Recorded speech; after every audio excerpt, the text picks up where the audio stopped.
Hello বন্ধুরা, আসসালামু আলাইকুম। আমি এখন রান্না করব ছোলা রান্নার জন্য এখানে আমি দিয়ে দিলাম কড়াইয়ের মধ্যে দিয়ে দিলাম সয়াবিন তেল। এবার দিয়ে দিলাম পেঁয়াজ পেস্ট। আমি এবার ভালোভাবে নেড়েচেড়ে ভেজে নেব।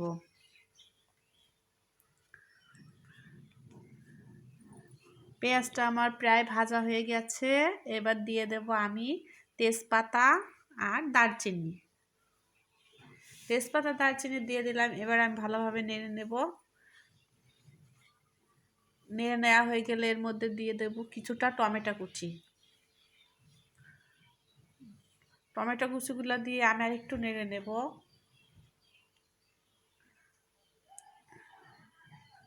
টমেটো একটু ভাজা ভাজা হয়ে গেলে দেব এবার লবণ।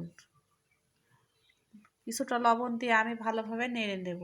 তারপরে দিয়ে দিলাম মরিচের গুঁড়া,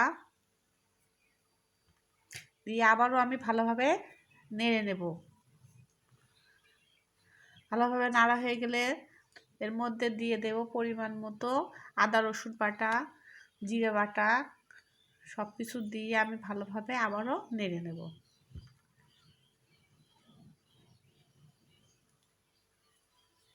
এবার দিয়ে দিলাম হলুদের গুঁড়া, দিয়ে আরেকটু নেড়ে নিলাম।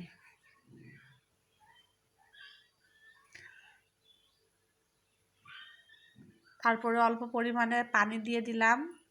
পানি দিয়ে আমি ভালোভাবে আবারও মশলাটা কষিয়ে নেব। তারপরে দিয়ে দিলাম ছোলা দিয়ে আমি ভালোভাবে নাড়াচাড়া করে নেব। ভালোভাবে নাড়াচাড়া করে নিয়ে নাড়াচাড়া করা হয়ে গেলে এবার দিয়ে দেব কিছুটা পানি।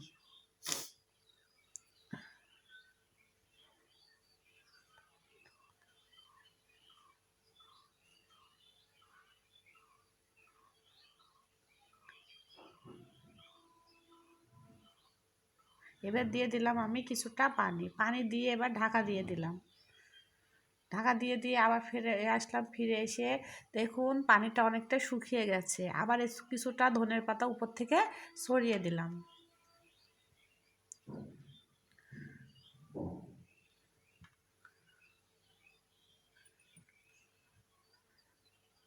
ছোলা রান্নার মধ্যে ধনিয়ার পাতা দিলে খেতে অসাধারণ সুন্দর লাগে।